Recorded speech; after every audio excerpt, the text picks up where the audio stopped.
I want to show some of the headstand drills. As far as the classes, we'll do it occasionally, but not terribly often.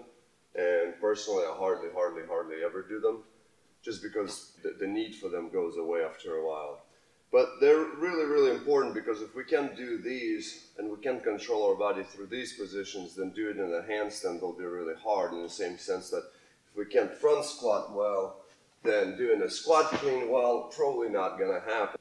You can use an ab mat for this.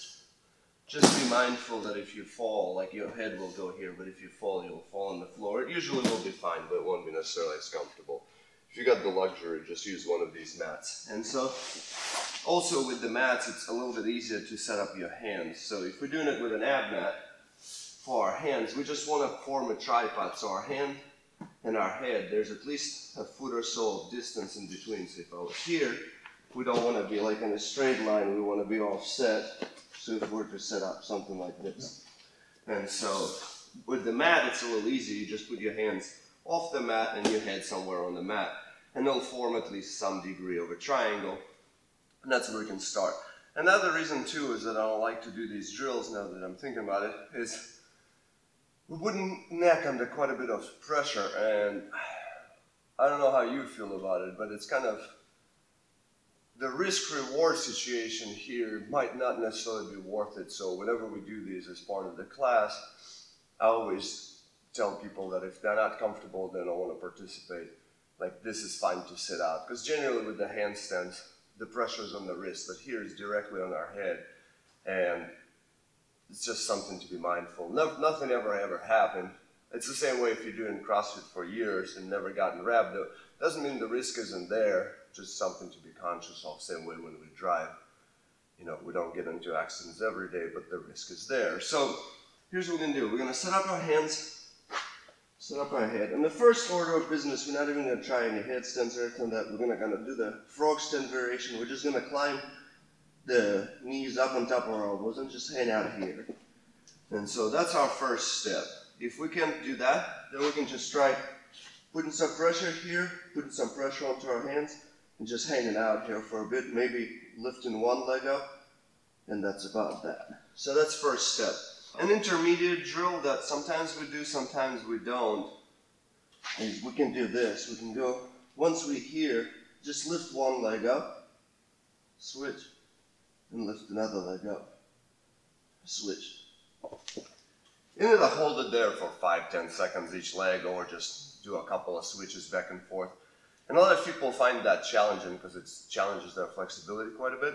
So the next thing after that is we can do, once we're here, we can just kind of extend the back and round it. Extend and round.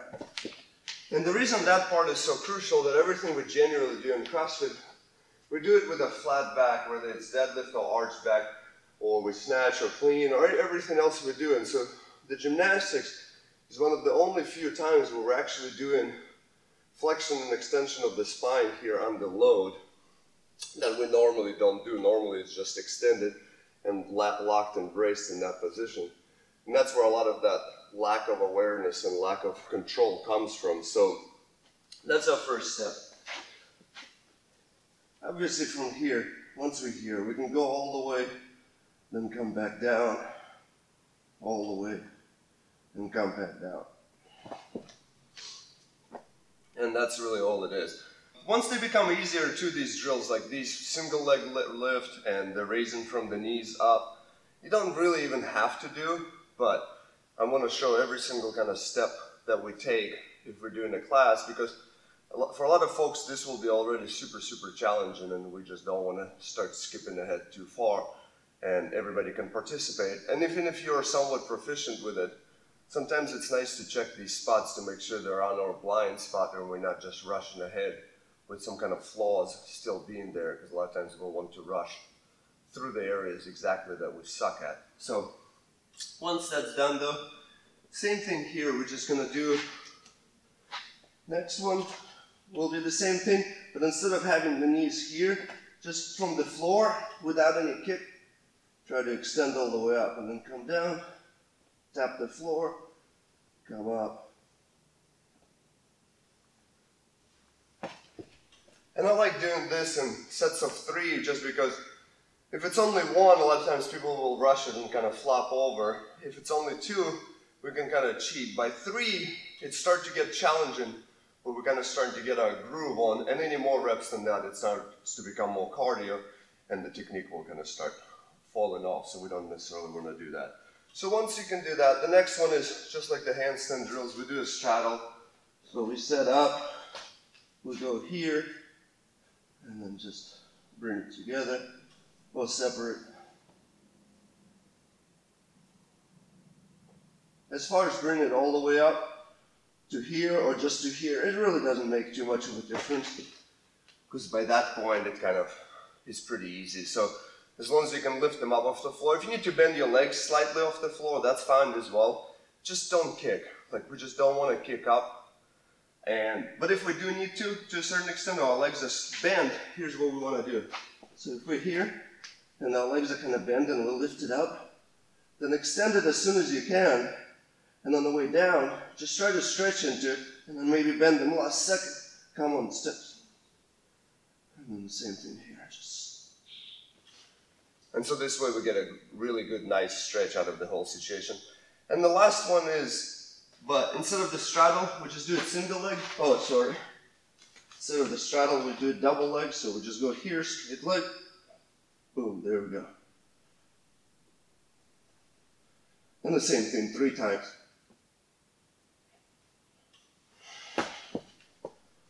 And that's pretty much that. And then, if this starts getting too easy, and if you got these folding gymnastics mats, you can just start elevating your head and folding up these mats. The higher your head goes, the harder it is. So we can go something like this.